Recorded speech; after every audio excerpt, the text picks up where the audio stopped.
Okay. All right. So here we go.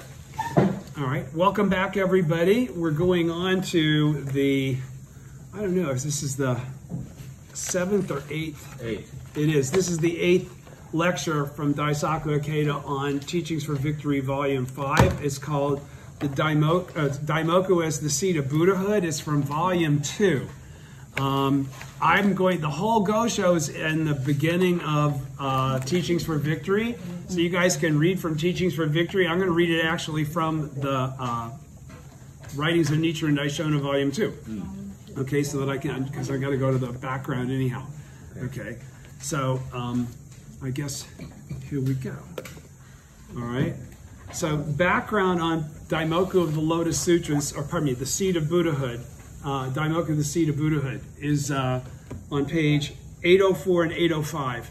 The background's on 805. I'll read the background first. Nichiren Daishonin wrote this letter on the first day of the 11th month in 1278 at Minobu to Kuro Taro, a believer who is thought to have been a relative of Nanjo Tokimitsu. After thanking Taro for his offerings to the Lotus Sutra, the Daishonin laments that now that the 2220 or more years have passed since the Buddha's extinction, the latter age has begun, and men of wisdom have gradually diminished in numbers. Foolish people predominate and reject the Daishonin's message that Nam-myoho Renge-kyo is the seed of Buddhahood. But the late Ueno, or Nanjo Hyoei Shichiro, the father of Nanjo Tokimitsu, believed in and thus attained Buddhahood. The Daishonin praises his kin, including Taro, and says that they possess the same heart as Hyoei Shichiro. He tells Taro that his resolve to bring offerings despite his limited means and the rigors of the journey to Minobu ensures that he too will enjoy benefit, gain the protection of the 10 demon daughters, and attain Buddhahood. Okay, so here we go. And everybody knows who Shichiro is, right? Shichiro is Nanjo Tokimitsu's dad.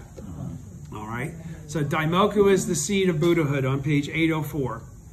Concerning this resolve of yours, I can't help but be reminded of the late Ueno, okay, Nanjo's father. I have received the horseload of taros as well as the chestnuts, parched rice, and ginger. A horseload of rice, that's a pretty decent size offering. In the deep recesses of the mountains here, there are in the deep recesses of the mountains here, no one cultivates taros. Chestnuts never ripen, and ginger never sprouts. And of course, parched rice is not to be seen. Even if, for example, chestnuts were to ripen, monkeys would blight the branches and treetops, and no one cultivates taros. But even if people were to cultivate them, they detest me so they would never share them. Why was it that I had to come to such a high mountain? When one looks at the mountain, one sees that it drops down gradually from its heights to its foothills. When one looks at the sea, one finds that it gradually goes from shallow to deep. When one looks at the world, one finds that it gradually declined year after year from 30 years ago to 20 to 5, 4, 3, 2, 1 year ago. The same is true of people's minds. Now, as I read this, of course, this is in the 13th century Japan. But think of today. He's really talking, there are a lot of parallels with how we might view today's events in the world. Now, when an age comes to its end, only twisted trees remain on the mountainside. Only low grasses grow in the fields. In the world, wise men are few, while foolish ones abound. They are like cows and horses which never know their fathers, or like hares and sheep unable to pick out their mothers. It has been more than 2220 years since the Buddha passed into extinction. Now we have come to this latter age when men of wisdom gradually disappear from view in the same way that a mountain slopes down, or like the shallow grasses. Though there are many who do things such as chant the Nimbutsu or uphold the precepts, few rely on the Lotus Sutra. Though there are multitudes of stars, they fail to illuminate the great sea. Though there are myriads of grasses, they never become pillars in the imperial palace. In the same manner, even if one chants the Nimbutsu many times, it can never be the path to attaining Buddhahood. And even if one upholds the precepts, it can never be the seed for rebirth in the Pure Land. Only the 7 characters of Nam-myoho Renge Kyo are the seed for attaining Buddhahood. When I spoke out in this way, people felt hatred and rejected it. But the late Ueno believed and thus attained Buddhahood. You are all his kin, and therefore I am certain you will be able to carry out this resolve. Is this not what is meant by the sayings that a mite clinging to a fleet horse flies 1,000 miles, and that ivy winding around a pine tree soars 1,000 feet? Each of you possesses the same heart as the late Ueno. A man who offered a mud pie to the Buddha was reborn as a king. Because the Lotus Sutra is a teaching superior to the Buddha, having made offerings to it, how could you possibly fail to both enjoy it and benefit in this lifetime and attain Buddhahood in the next? Moreover, since you are poor, you have no servants. There are obstacles at mountains and rivers. Even if you have a firm resolve, it may be difficult to act upon. But judging from the resolve you are displaying now, I see that yours is hardly ordinary. There can be no doubt that the 10 demon daughters of the Lotus Sutra will protect you. How reassuring it is to think of it. It is impossible to say all that I wish. With my deep respect, Nichiren, on the first day of the 11th month in the first year of Kan, 1278, reply to Kurotaro. Okay, so going on to the lecture from President Ikeda, and he'll mention a Gosho here I might reference while we're talking about this. So starting on page 119 of volume 5 of Teachings for Victory, the Daimoku is the seed of Buddhahood. Lecture. With the arrival of July each year, I am reminded that the hot summer in Osaka in 1957. On July 3rd that year, I was arrested on false charges of violating the election law in what is now known as the Osaka Incident. For the purposes of interrogation, I was first held in a police cell, then later confined at the Osaka Detention Center. For about 2 weeks, I waged a solitary battle behind bars, shut off from the outside world. But what I was deeply grateful for at that time was the fact that I was not fighting alone. Thousands and thousands of fellow members were concerned for my well-being as if it were their own, and were praying earnestly for my safety. There were women's division members who delivered care packages to me each day. Other members, impelled to do something to show their support, went to the police headquarters or the detention center and expressed their outrage to the authorities. Above all, I was deeply touched by the fact that before I was detained, my mentor, second Soka Gakkai President Josei Toda, met me at Tokyo's Haneda Airport and urged me, "You must not die. Please do not die." With greater emotion, he proclaimed, "Daisaku, should death overtake you, I will rush to your side and throw myself upon you and accompany you in death." I was prepared to undergo anything, no matter how unreasonable, to protect such a great mentor. The authorities sought to oppress the Soka Gakkai, which was flourishing as a rising new people's movement and forging solidarity among ordinary peoples. They attempted to destroy the cornerstone of our unity, particularly in Kansai. Malicious sections of the media collaborated, widely depicting the Soka Gakkai as an antisocial organization. And of course, that type of slander continues today, although it's been diminished a little bit because Soka Gakkai has become such a well-established, well-organized, highly representative organization. It's no longer thought of as a bunch of poor people, okay? But what is Daisaku Ikeda saying here in this very first introduction? He's talking about his detention. Yeah, wow, he spent 2 weeks in jail. I'm sure he barely got through that. What is he really saying, though?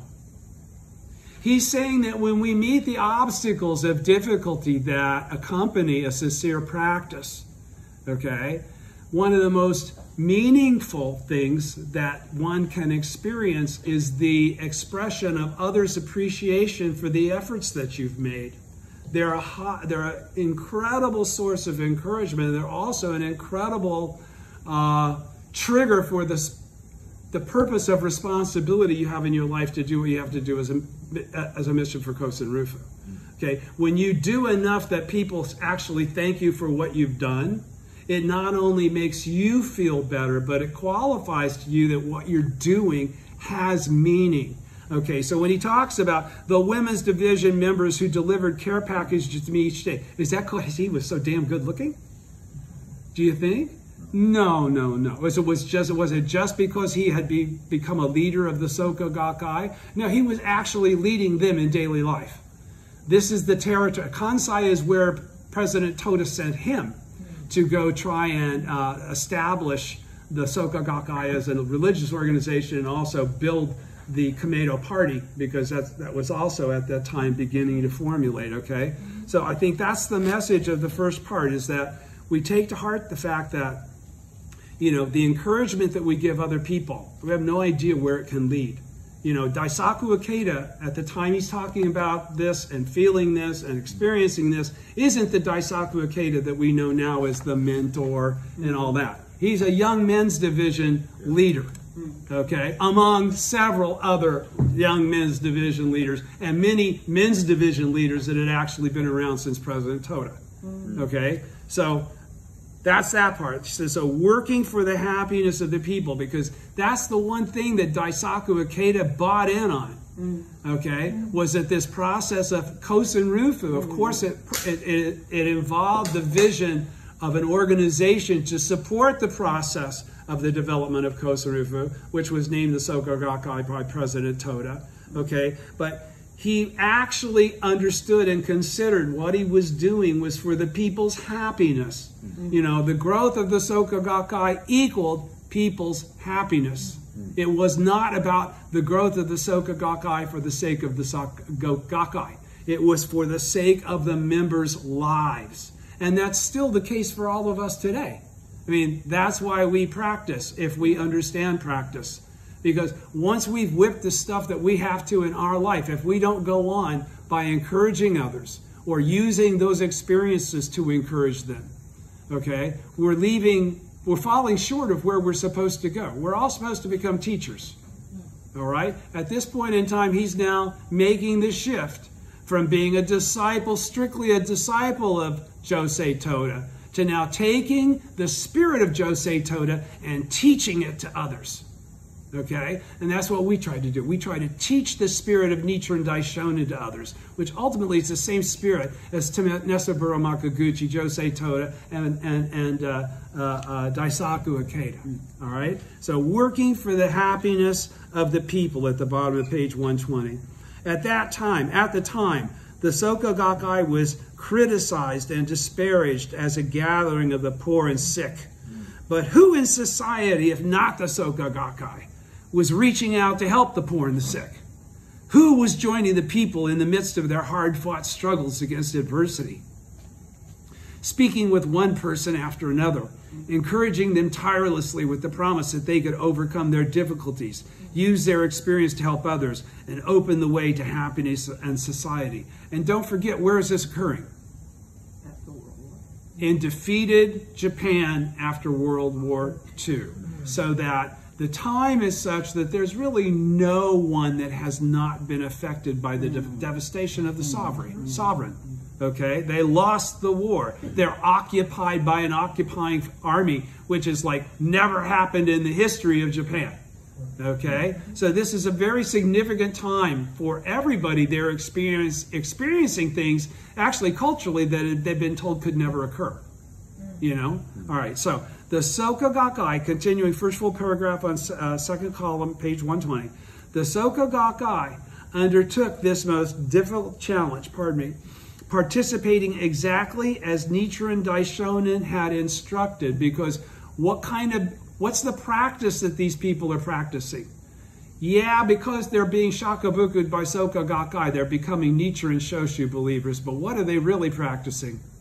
What are they learning from the person that is putting out this effort in society to establish? Is the priesthood doing any of this? No. Is Hokkeko doing any of this? the lay organization that existed for traditionally centuries under the priesthood of Nichiren Shoshu. Who's doing this? It's a new lay organization practicing in a way that the priesthoods never taught them to. Who's saying that they're bodhisattvas of the earth? The priesthood have never told the people that they're bodhisattvas of the earth. Josei Toda is teaching to people to view their lives as those fulfilling the function of the bodhisattvas of the earth as they're depicted in the sutra. All right? So he says, practicing exactly as Nichiren Daishonin had instructed. Now, why is that the case, though? Why is there a difference between the way the Soka Gakkai teaches and the way that Nichiren Shoshu teaches? Nichiren Shoshu only allows teaching by priests who have no practical experience on the basis of daily life that everybody else that they're preaching to. Okay? Secondly, we practice based on what are we doing here, folks? All we study is the Gosho. How often do I read you Oko kind of lectures from some dude talking over your head with a bunch of terms and circumstances that they say, don't worry, you don't have to understand it. No, it's always been the Soka Gakkai teaching the Gosho. No one read the Gosho.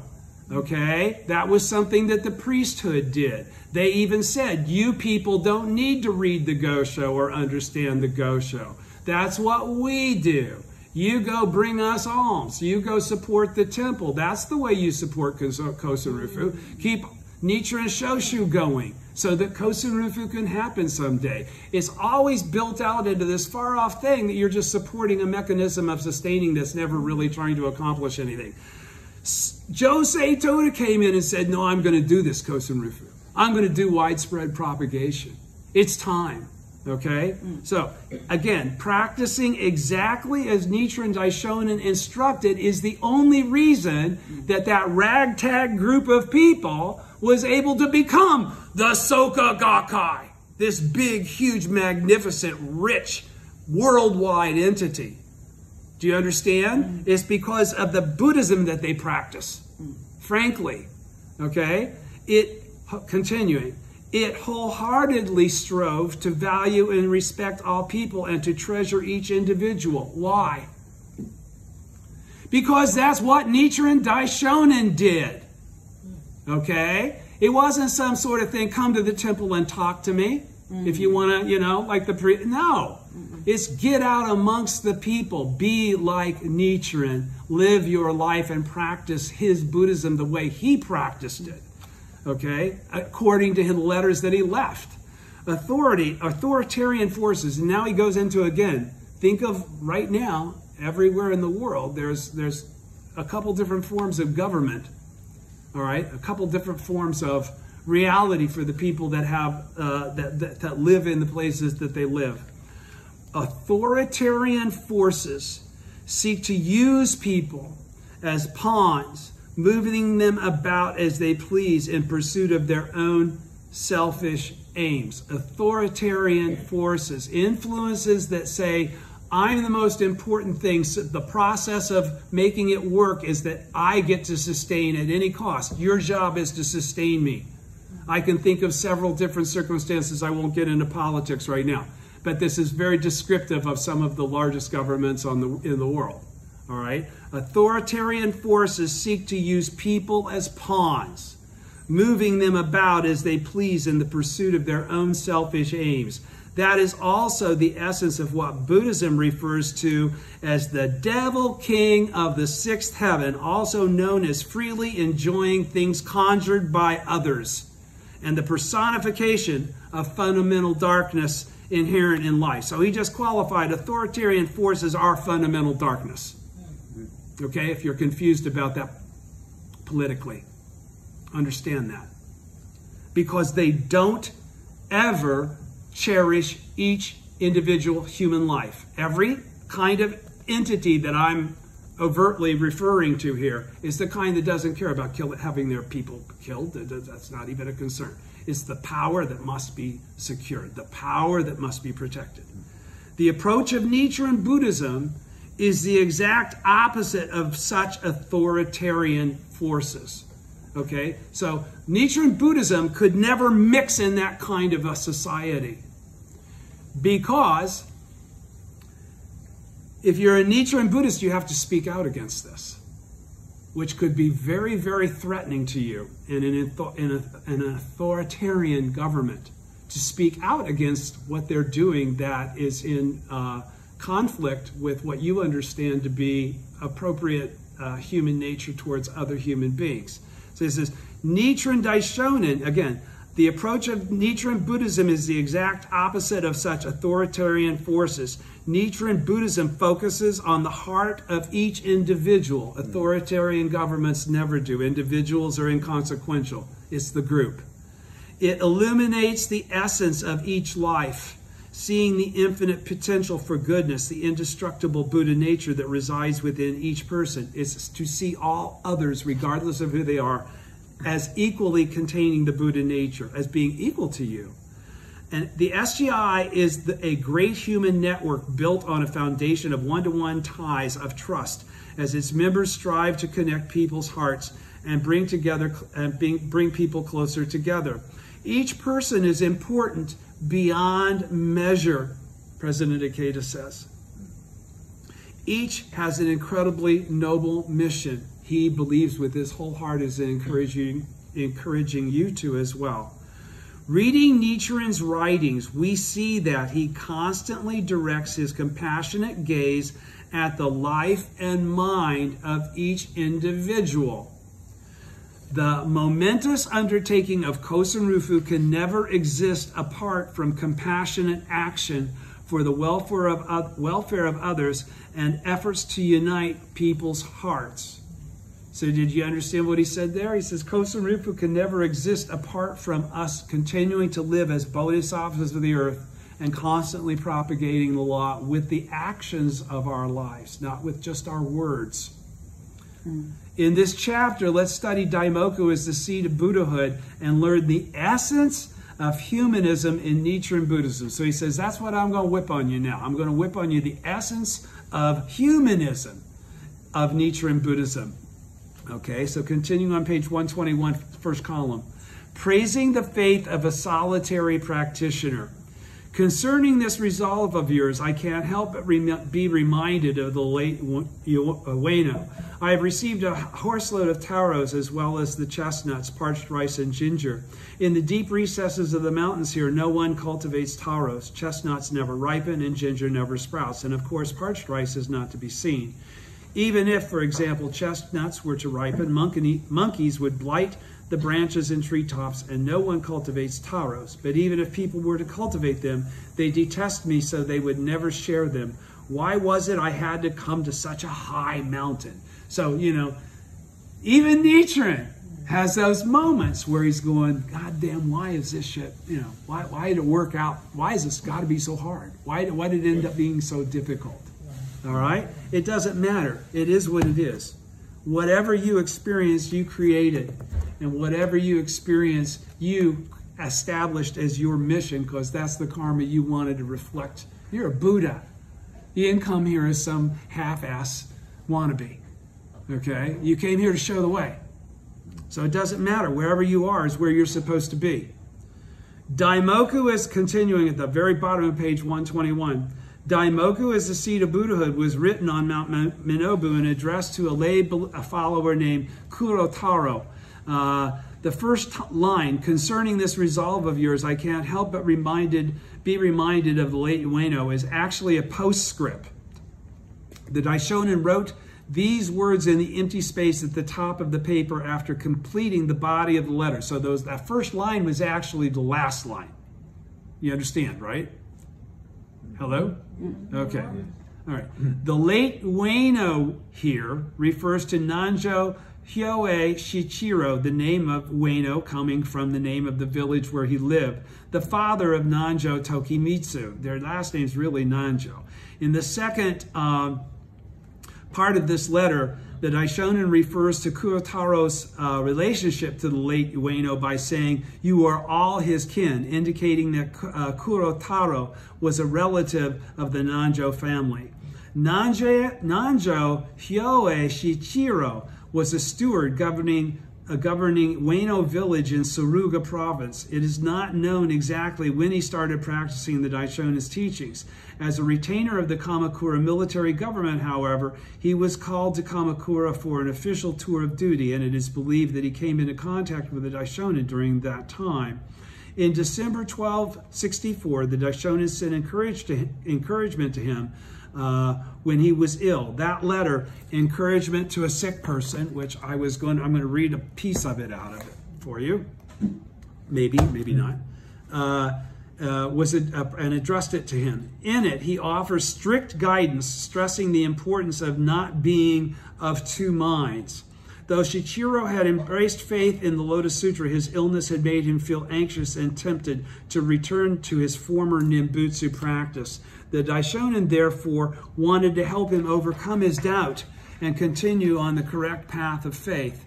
In this letter, he encourages Shichiro to live out his life to the end as a disciple of the priest Nichiren, the foremost votary of the Lotus Sutra in Japan. Taking the Daishonin's instructions to heart, Shichiro continued to uphold faith in the mystic law and died peacefully a short time later. His appearance evidently giving every sign that he attained Buddhahood. His wife, the lay nun Ueno, as well as his son Nanjo Tokimitsu and other children, inherited his commitment to faith and practiced the Daishonin's teachings throughout their lives. This brief postscript reveals the depths of the eternal mentor-disciple bond linking the Daishonin and Nanjo Hyoe Shichiro. So, as we know the history of Nichiren and his Buddhism, and we understand what a major disciple Nanjo Tokimitsu is, what did Nanjo Tokimitsu do that's significant? Does anybody know? Do you remember?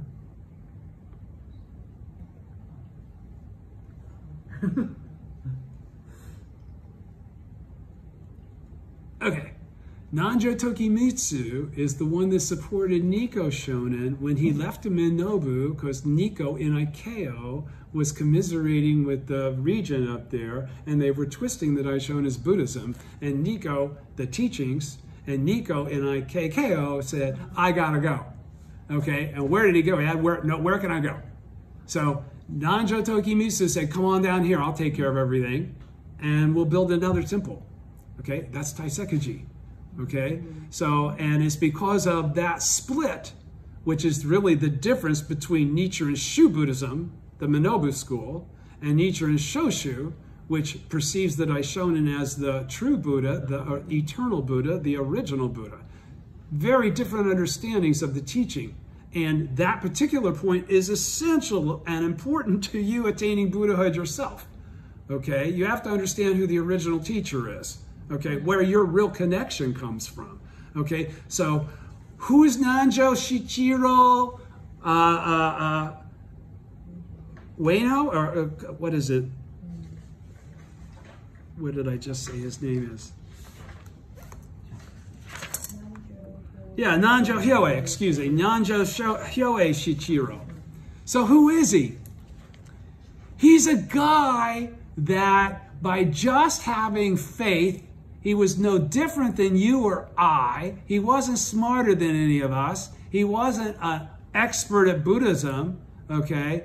But because he had faith and practiced exactly as this guy that he met in Kamakura was teaching him to, he was able to, at the end of his life, get off of the wrong path, get on to the right path, and have it done, have the circumstance surrounding that be so reinforcing and so convincing in terms of the proof of actual fact that his wife practiced for the rest of her life, his son practiced for the rest of his life, his relatives all practiced for the rest of his life. He was the initiator of the wealth or the possession capability of Nanjo family, which started Taisekuji. Without all that, we don't know we would even be sitting around this table right now. Who was this guy?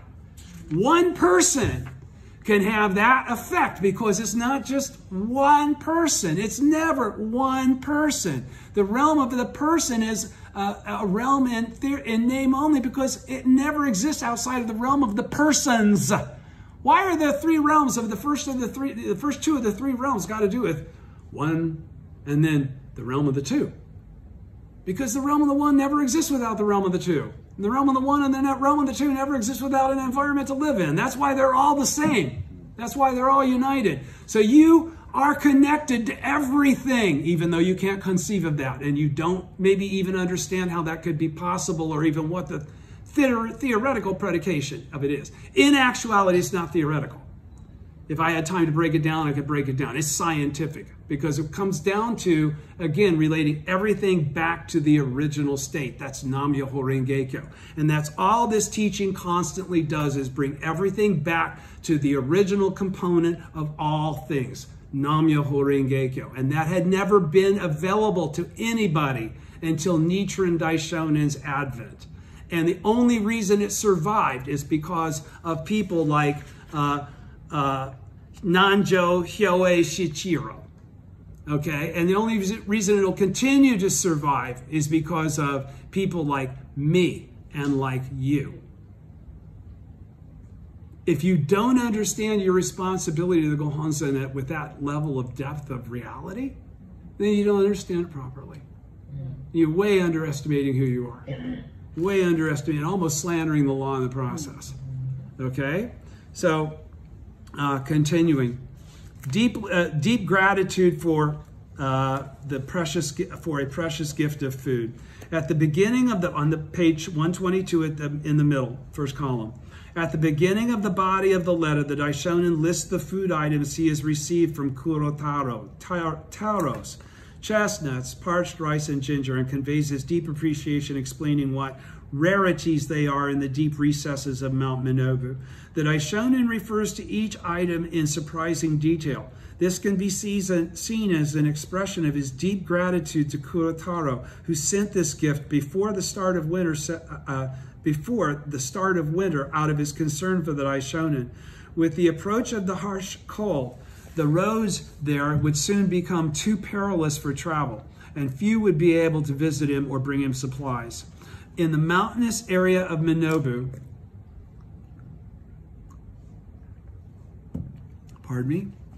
food was scarce. Even if people in the area grew taros, they would not be inclined to share them with the Daishonin. As a result, the offerings sent to him by his followers living elsewhere were crucial for his survival. And some people don't know what taros are. I mean, but it's a primary form of starch. I mean, you know, it's one of the things that would have been like important to have as a basis of life subsistence, like rice. Elsewhere were crucial for his survival. Many of his followers, second column, page 122, many of his followers, however, were not well off themselves. The beginning of November, when this letter was written, was immediately after the rice harvest. But the fact that Kurotaro did not send him newly harvested rice, but parched rice, rice that was dry roasted to preserve it and was usually eaten in hard times, would seem to suggest that he was experiencing some economic difficulty. Ginger was a medicinal food, and no doubt Kurotaro was sent it out of concern for the Daishonin's health during the winter. In addition, Kurotaro was from the Suruga province, an area directly administered by the ruling Hojo clan. As such, it was a place where forces hostile to the Daishonin were extremely influential, as this Gosho would tell you. With the spread of the Daishonin's teachings, conflicts expanded in Suruga's Fuji region, where the Atsuhara persecution eventually occurred. It must have been incredibly difficult to continue practicing the Daishonin's teachings under such circumstances. Nichiren perfectly understood the many challenges his followers faced. Responding to sincerity with sincerity. Page 123.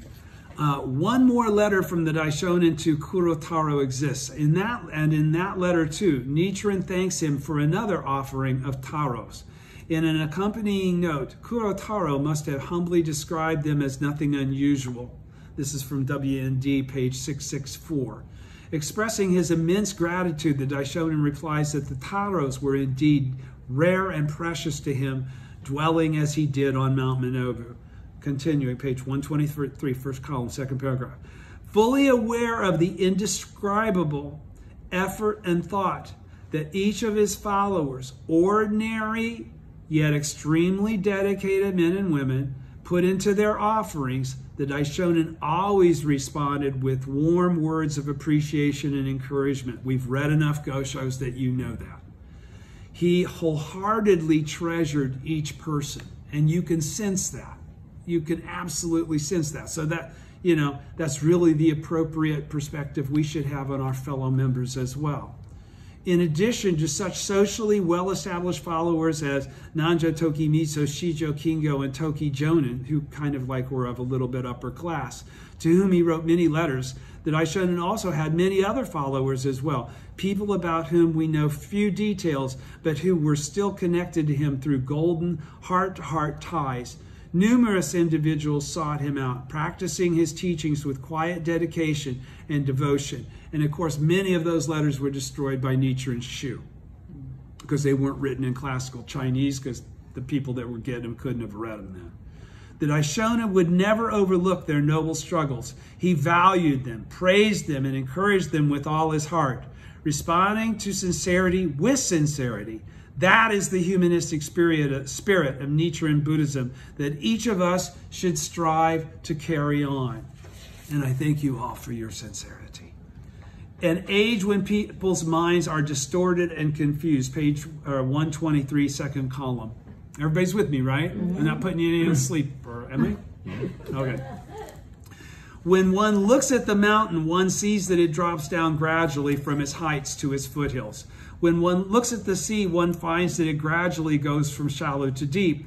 When one looks at the world, one finds that it has gradually declined year after year, from 30 years ago to 20 to 5, 4, 3, 2, 1 year ago. The same is true of people's minds. Now, I'm sorry, but for me, it seems like that is absolutely the case right now. I'm a little bit older than all of you, but I'm really seeing some weird shit, frankly.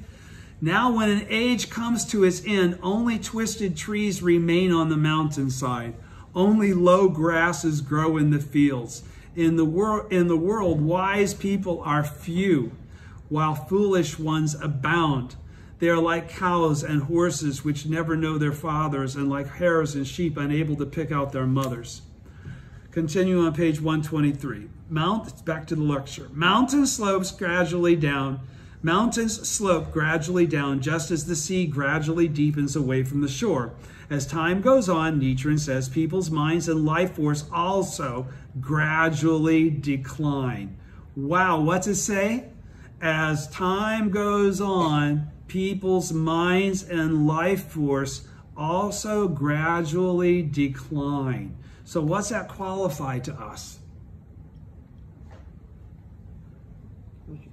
That as we grow older, we don't get to fight softer, we must fight harder. Okay? Because we've been giving ourselves a skill set to adapt to that time in our life well in advance of it occurring. We should have the ability to bring forth the spirit and the ichinen of someone much younger than our physical age. Daisaku Ikeda did it all the way into his mid-80s, late 80s before he had to kind of go, oh, I'm going to be talking from the bed from now on. Okay? So it's the same for us. It's the same exact situation. Again, we know it's not going to get easier, guys.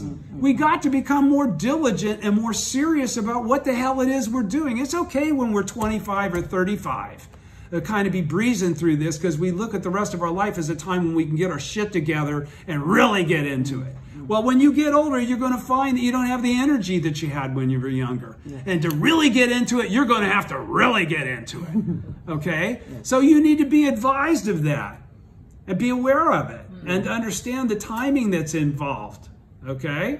It's like, it can be very time consuming. Especially if you're going to then try and accomplish this for the sake of not just yourself, but for the sake of others. Otherwise, what will happen is you'll move into such a late stage of life, you don't know anybody. Nobody wants to talk to you because you're old and you're not attractive. Okay? Or maybe you can't speak as quickly as you used to. All right? There's lots of things that can happen. We should never take for granted that we have tomorrow. Okay? So lay it all out there. If you're inadequate, it's okay to be inadequate to the extreme that you can be inadequate. Do you follow what I'm saying? That's called doing your best. Yes. As long as you're doing your best, you're doing your best. Yes. There's nothing more required of you. He says, this reflects also, people, and Nichiren says, okay, I'll start again. The last paragraph, page 123, second column. Mountains slope gradually down just as the sea gradually deepens away from the shore. As time goes on, Nichiren says, people's minds and life force also gradually decline. This reflects a viewpoint prevalent in the Daishonin's day based on the idea of a kalpa of decrease. According to the Buddhist scriptures, the world undergoes a cycle of formation and eventual destruction. Within this cycle, the kalpa of decrease is a period when human lifespan gradually gets shorter. The Daishonin cites the increased intensity of the three poisons of greed, anger, and foolishness in people's lives as the cause of this decline.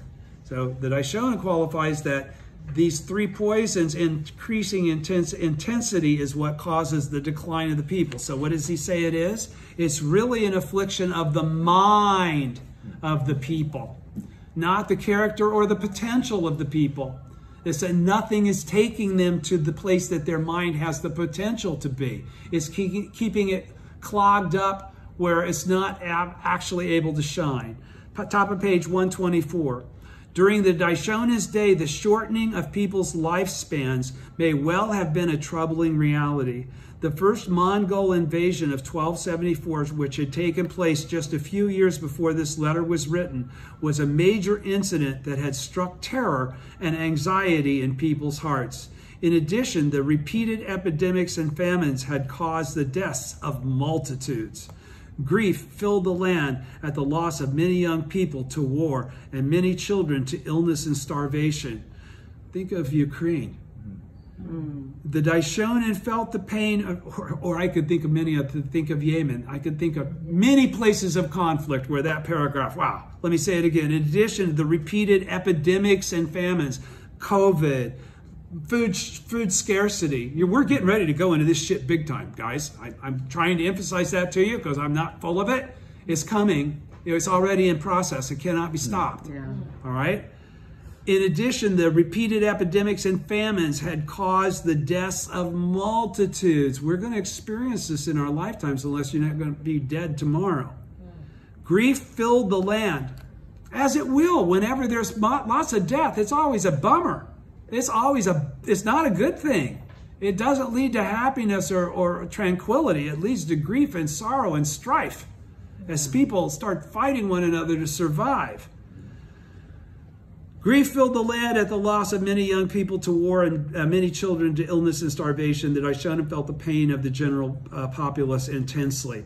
In this section, he writes, the same is true of people's minds.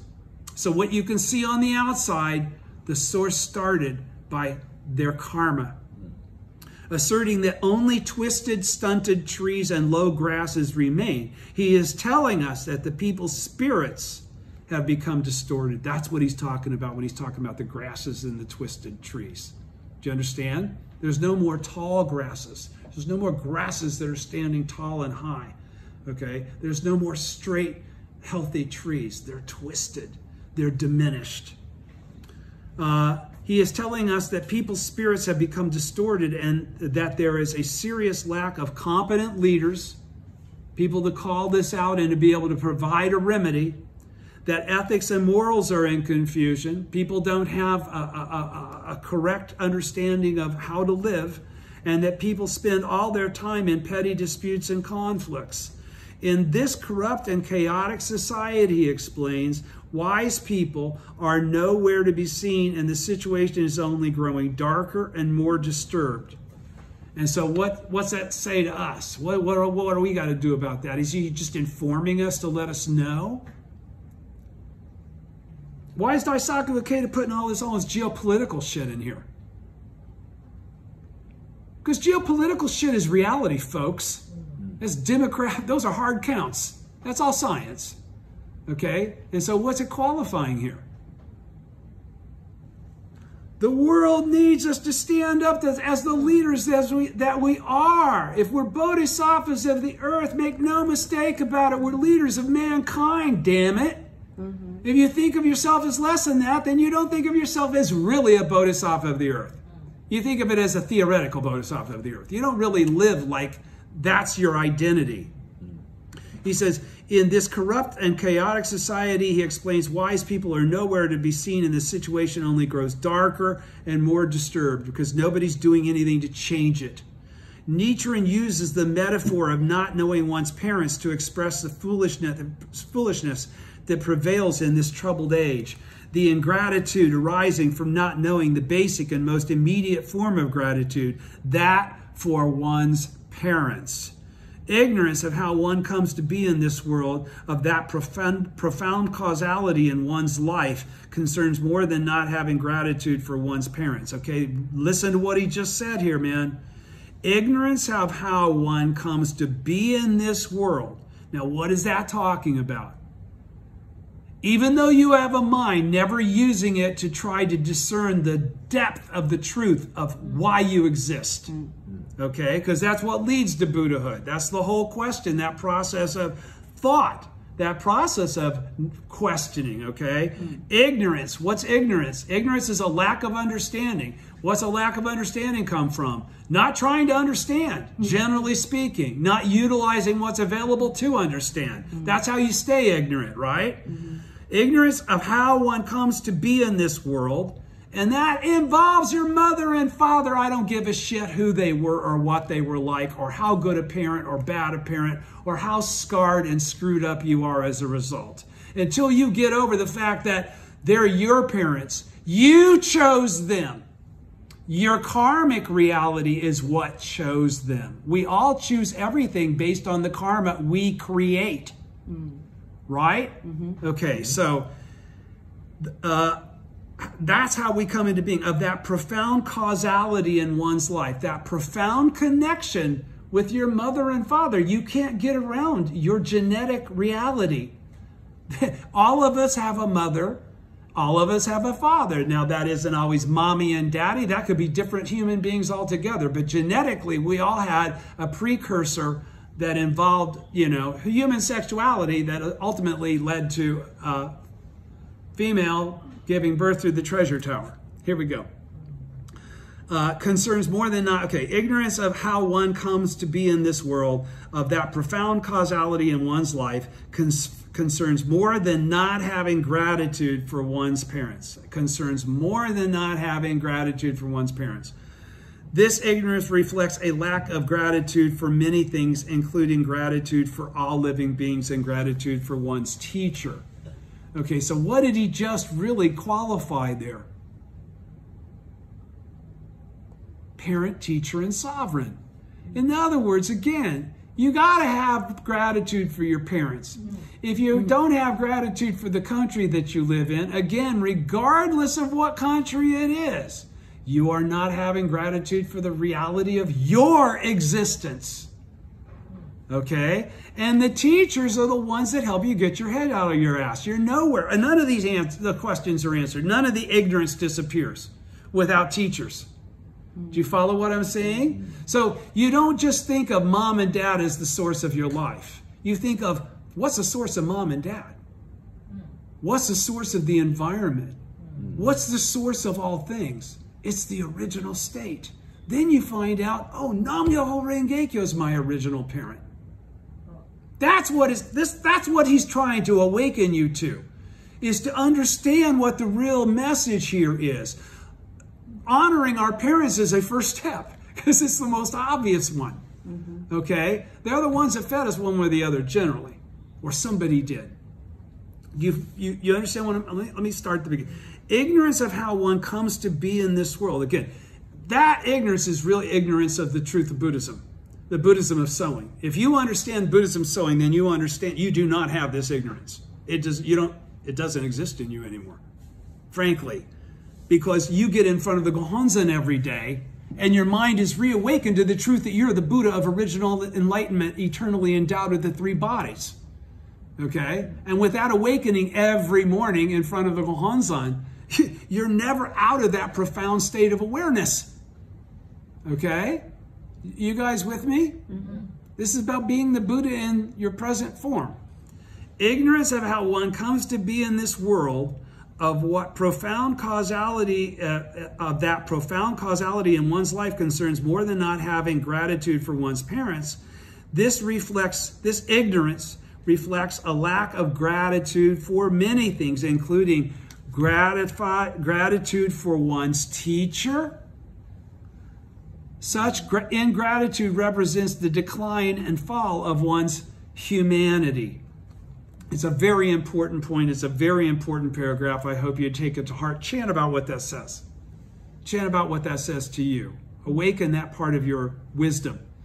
Shakyamuni preached the Lotus Sutra to enable all people of the latter day, an age stained with the 5 impurities, to attain enlightenment, and he entrusted the votary of the Lotus Sutra with the propagation of his supreme teaching. In the next passage, Nichiren sheds light on the fundamental teaching of the Lotus Sutra, which enables human beings to lead the noblest lives possible. The mystic law is the seed of Buddhahood for all. It has been more than, middle of page 124, it has been more than 2,220 years since the Buddha passed into extinction. Now we have come into this latter age when men of wisdom gradually disappear from view. In the same way that a mountain slopes down, or like the shallow grasses, though there are many who do things such as chant the Nimbutsu or uphold the precepts, few rely on the Lotus Sutra. There are a multitude of stars, they fail, though there are a multitude of stars, they fail to illuminate the great sea. Though there are myriads of grasses, they never become pillars in the imperial palace. In the same manner, even if one chants the Nimbutsu many times, it can never be the path to attaining Buddhahood. And even if one upholds the precepts, it can never be the seed for rebirth in a pure land. Only the 7 characters of Nam-myoho Renge-kyo are the seed for attaining Buddhahood.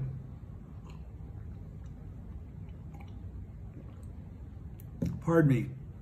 The age in which the Daishonin lived was the start of the latter day of the law, an age long after Shakyamuni's lifetime. Since so much time had passed since the Buddha had originally expounded the correct teaching, most people no longer knew where to look for it, and any people of wisdom capable of communicating its spirit had disappeared as well.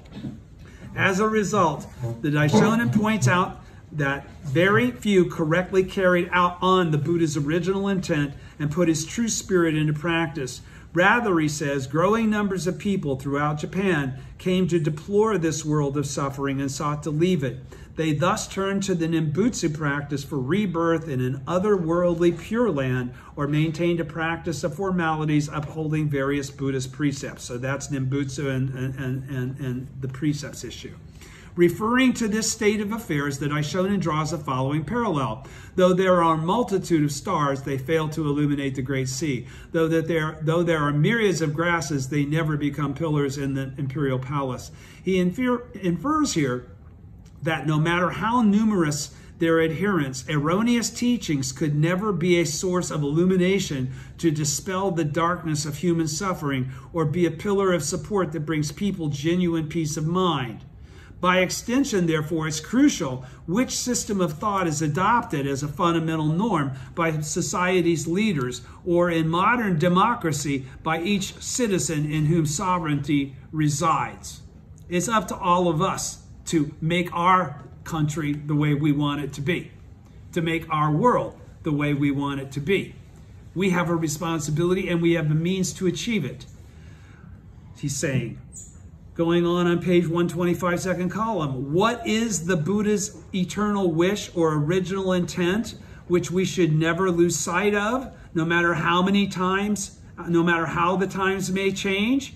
It is the wish to realize the enlightenment of all people as elucidated in the Lotus Sutra. It is to get everybody to chant Nam-myoho Renge-kyo. It is the desire to enable all people to reveal their Buddha nature and realize the life state of Buddhahood. To get all people to chant Nam-myoho Renge-kyo, in which they can freely and fully experience happiness and help others do the same as Buddhas in their present form. In this letter, Nichiren explains that erroneous teachings of the day disregard this original intent of the Buddha. Therefore, they can never serve as the path to attaining Buddhahood or the seed for rebirth in a Pure Land. He tells Kurotaro, only the 7 characters of Nam-myoho Renge Kyo are the seed for attaining Buddhahood. In other words, he clarifies that the mystic law is the seed of Buddhahood. All Buddhas, anytime, Buddhahood, it originates always with Nam-myoho Renge Kyo. In other words, he clarifies that the mystic law is the seed of Buddhahood, namely the cause for attaining enlightenment. In addition, this later statement that the Lotus Sutra is a teaching superior to the Buddha, from WND, from page 805, indicates that all Buddhas of the 10 directions and the 3 existences also attained enlightenment through the mystic law. Does everybody understand what he just said there? I'll say it again.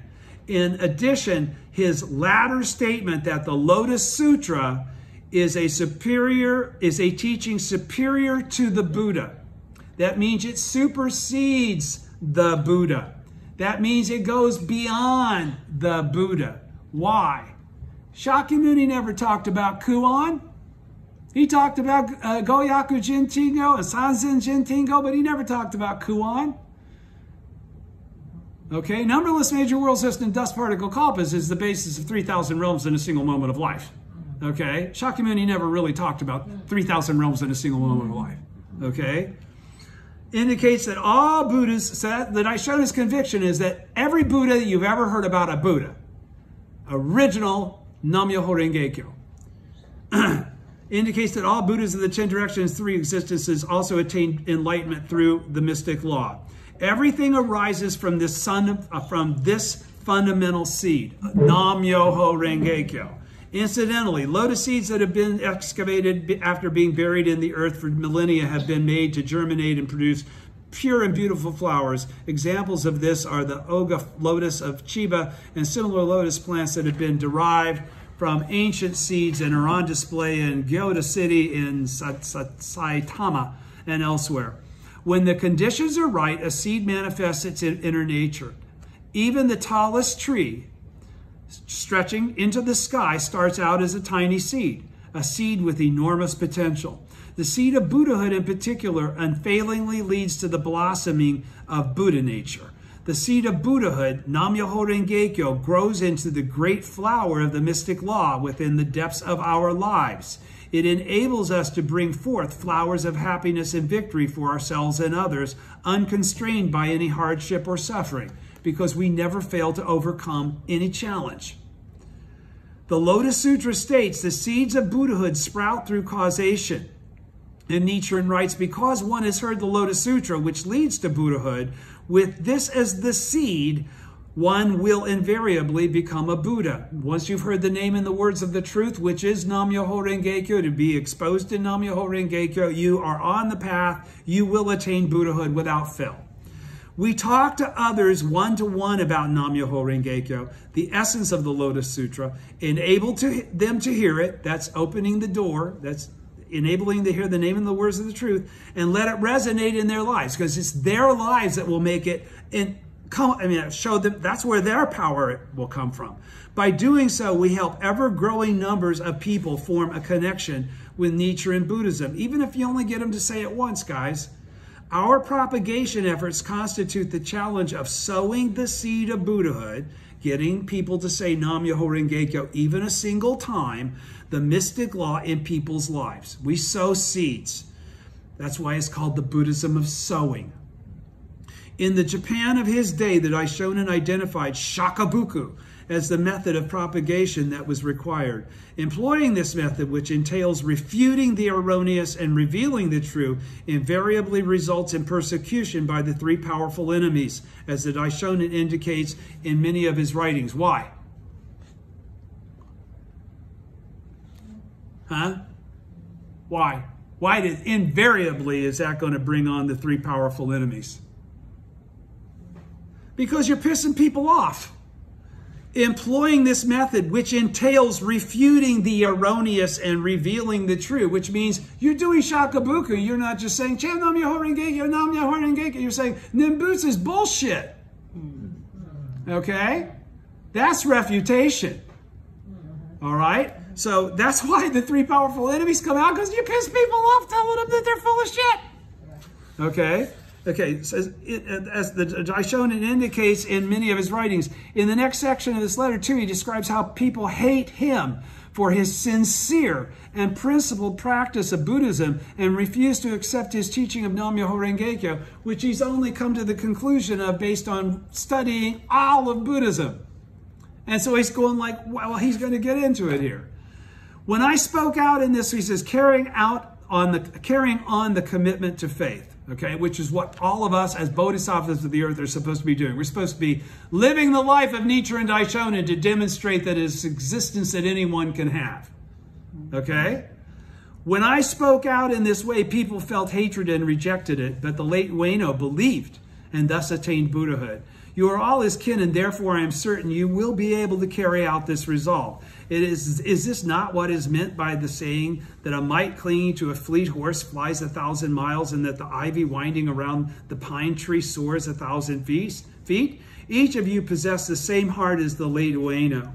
A man who offered a mud pie to the Buddha was reborn as a king. Because the Lotus Sutra is a teaching superior to the Buddha, having made offerings to it, how could you possibly fail to both enjoy benefit in this lifetime and attain Buddhahood in the next? The late Ueno, Nanjo Hyoe Shichiro, first embraced the Lotus Sutra, going back to this is the bottom of page 126, second column, is back at to the lecture.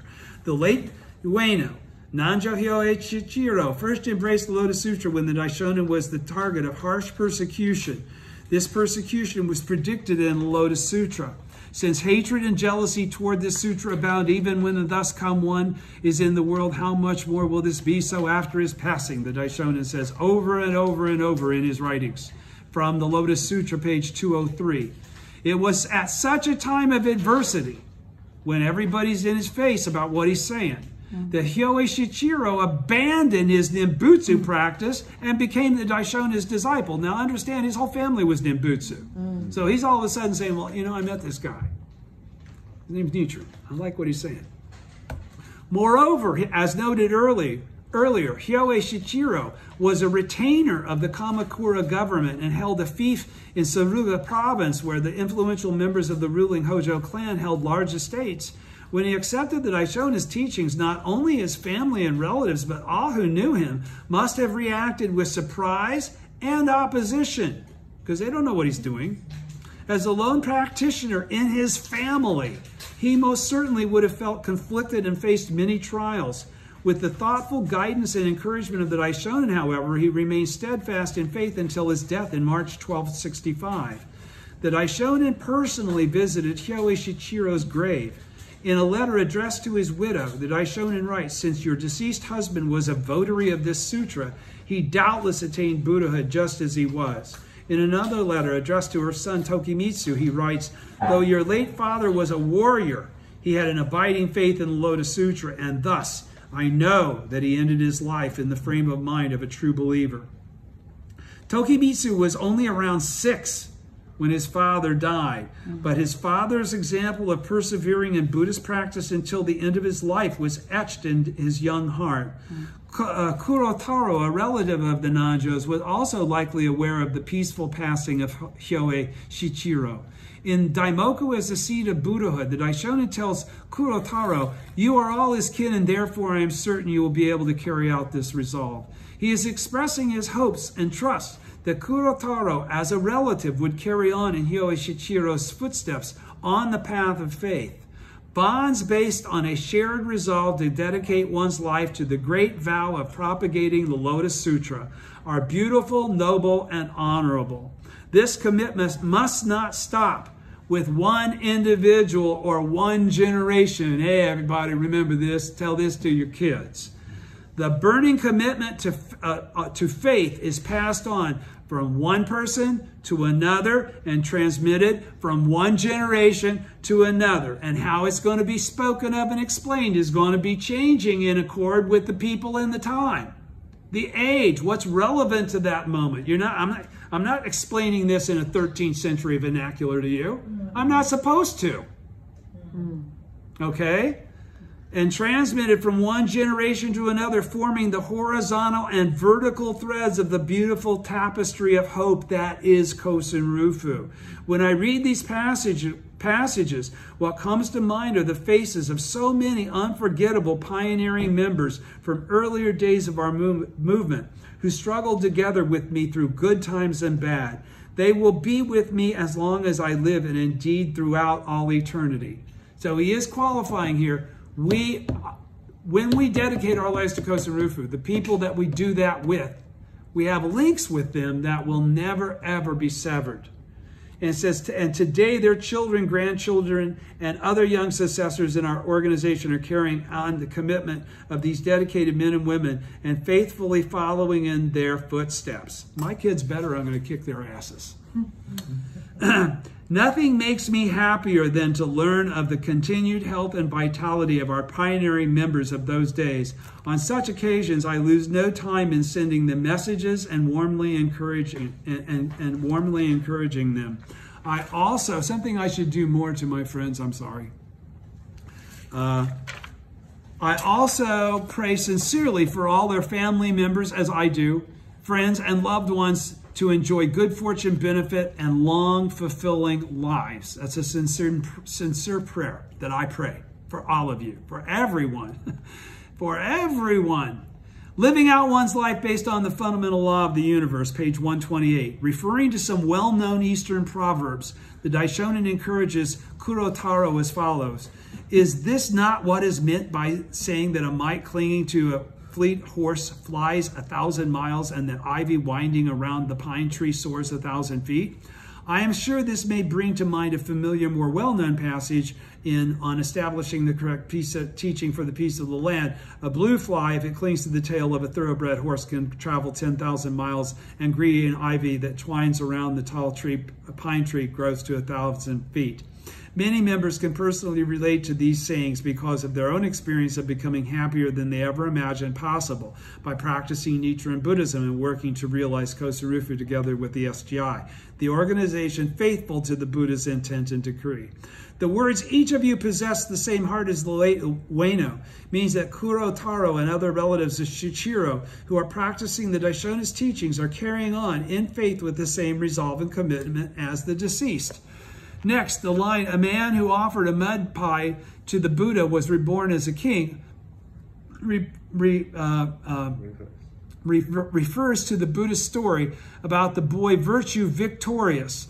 This boy is said to have been reborn as King Ashoka as a result of offering a mud pie to Shakyamuni. No doubt Nichiren saw in Kurotaro a sincerity comparable to that of the boy Virtue Victorious. To make offerings to Nichiren Daishonin, the votary of Lotus Sutra who propagated the sutra without begrudging his life, is to make offerings to the mystic law itself, the seed or cause for the enlightenment of all Buddhists. The Daishonin praises Kurotaro as obviously that's also then making the cause for your own Buddhahood. The Daishonin praises Kurotaro highly, saying, having made offerings to the Lotus Sutra, how could you possibly fail to both enjoy benefit in this lifetime and attain Buddhahood in the next? That's how you do it. You have appreciation in this lifetime, it carries forward. Putting our resolve into action. Moreover, since you are poor, at the bottom of page 128, second column. Moreover, since you are poor, from the Gosho, you have no servants. There are obstacles at mountains and rivers. Even if you have firm resolve, it may be difficult to act upon. But judging from the resolve you are displaying now, I see that yours is hardly ordinary. There can be no doubt that the 10 demon daughters of the Lotus Sutra will protect you. How reassuring it is to think so. It is impossible to say all that I wish. With my deep respect, Nichiren. From WND page 2, page 805. Page 129, and we're there.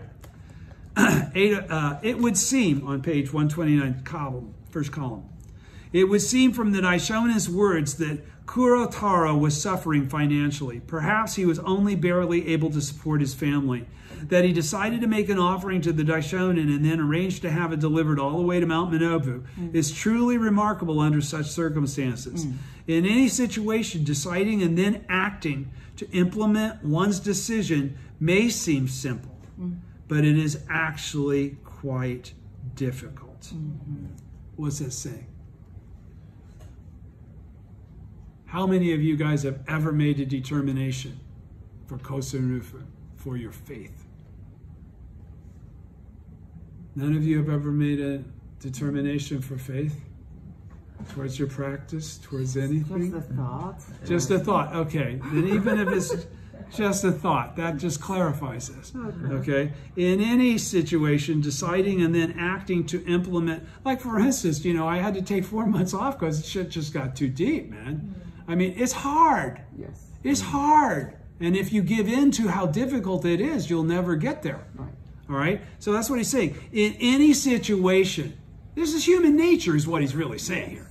In any situation, deciding and then acting to implement one's decision may seem simple, but is actually quite difficult. I mean, raise kids, you see them do it constantly. They talk about what they're going to do. They very rarely do it.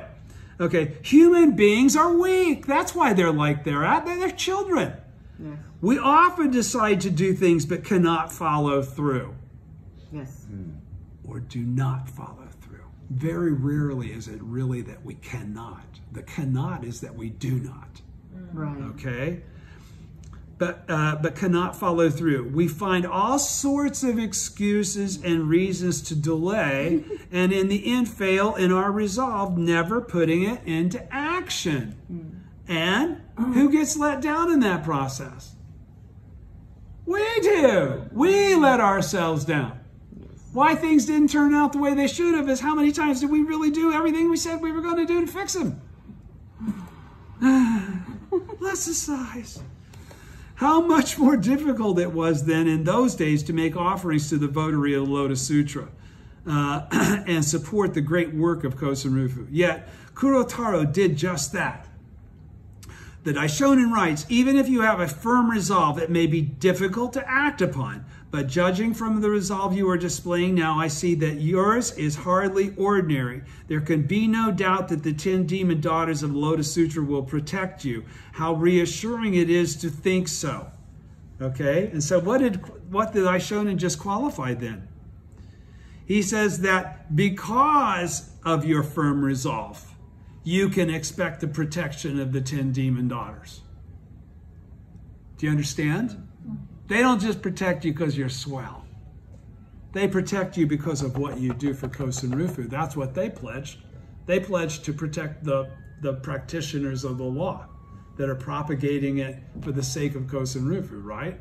All right, so widespread propagation. Resolving to support the Daishonin, Kurotaro overcame every obstacle to have offerings delivered to him on Mount Manobu. Nichiren recognized what a challenge this had been and praised Kurotaro, saying that his resolve is hardly ordinary. He further tells Kurotaro to rest assured that the benevolent forces of the universe will protect him without fail. I can't help feeling that the Daishonin's words, hardly ordinary, also describe how dedicated efforts of dedicated efforts of our SGI members today. They are also demonstrating unflagging resolve, working tirelessly for Kosen Rufu. In sun, wind, and rain, I am certain that the Daishonin is aware of all of our hard work. So what was the point of all this? Weakness is natural, okay? To make determinations that you don't follow through is quite simple and common, okay? You must make a resolution and overcome. What is the thing that holds you back from doing those things? What is the real function that's holding you back from doing things when they involve Buddhism? I'm going to chant so much a day, or I'm going to do shakabuku, or I'm going to try and help this person, or whatever. I'm going to read the Gosho. All those things, when you make those determinations, and you still don't do them. What is that? You're holding yourself. Yeah, but it's you holding yourself back, but there's something affecting you. What is affecting you? Sancho Shima, which one? The devilish functions. Devilish functions. You got to be able to identify devilish functions, go, aha! And then I'm going to screw you, devilish function. I'm not going to do what I am going to do what I said I was going to do. You can't stop me. That's how you defeat devilish functions. Okay? And at that point in time, you've defeated that devil. The next time it won't be as hard. Because now you know you can defeat the devil, and on top of that, the devil's already been defeated. Okay? They won't fight as hard, or it won't seem that it's such a hard fight. You have to develop the wisdom, though, to perceive the truth. You're not a bad person. Okay? You're still the Buddha, even though you didn't do shit. Yeah. Okay? You have to go be the Buddha, though. All right? That means to have the wisdom to perceive the truth of the fact that you're not evil just because you're ordinary.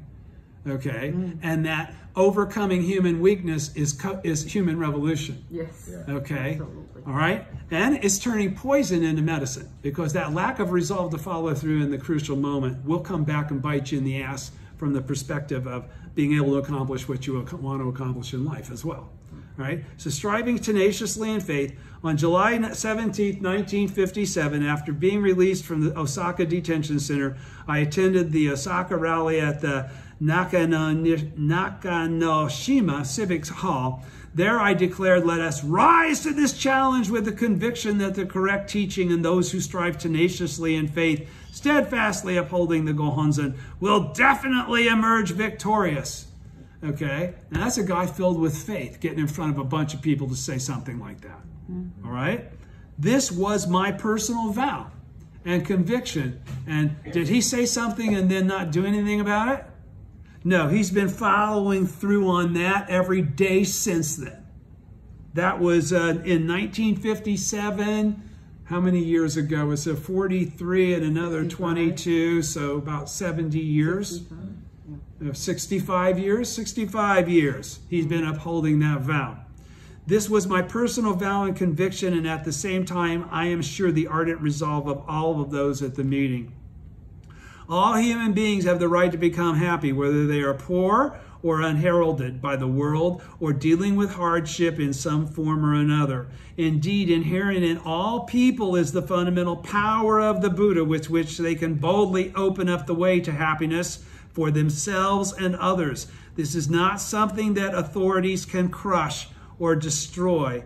In the early days of our movement, we of the Soka Gakkai stood up and faced the storm to build such an age in which everyone could shine. I recorded my resolve in my diary at the time. We will, by all means, create a time when truth will win all over all. That's in quotation marks from his diary. Forever united, this is page 130, first column. Forever united in our shared commitment Forever united in our shared commitment in faith to realize the great goal of Kosen Rufu for the sake of the happiness and victory of the people. This is the true essence of Soka mentors and disciples. Mentors, plural. Disciples, plural. Okay, so he doesn't say of the Soka mentor. He doesn't say of me. He's talking about anybody that has the capacity to teach and create clarity for others should be endeavoring to do that within the capacity and scope that they have the ability to do so. All right? You don't have to be Daisaku Ikeda. I'm not Daisaku Ikeda, but I can read it and apply my life experience to it and have it come out of my mouth my way. Commitment is passed on. I'm doing this to help all of you realize you're supposed to be doing this too. Frankly speaking, we have kept the flame of commitment alive by courageously reaching out to others, speaking to more and more people, and helping one person after another form a connection with Nietzsche and Buddhism. All you got to have is the internet to get it from here. Today, this flame is spread to 192 countries and territories, creating a vast network of respect for the dignity of life and uniting people around the globe. That's the Soka community.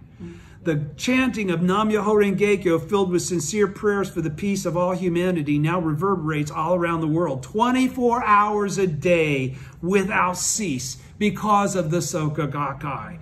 Our fellow bodhisattvas of the earth, us common mortals that live in the realm of the 9 worlds, that possess the 10th and reveal it. Our fellow bodhisattvas of the earth are exerting themselves with noble dedication and pride to fulfill their respective missions and contribute to the happiness of others. Let's all contribute. What a vast, growing movement their lofty resolve and commitment is building. What a grand and noble endeavor. History is certain to see our great movement devoted to the promotion of peace, culture, and education as a brilliant beacon of hope, and applaud it vigorously. Above all, I am absolutely confident that Nichiren Daishonin would praise our movement, declaring too that it is hardly ordinary. Let us hold high the invincible banner of humanism and do our utmost to build a century of life in which the full potential of each individual can shine its brightest. I am firmly convinced that my youthful successors will inherit and carry on this commitment forever. Pulled it off. Thank you very much. Thank you. See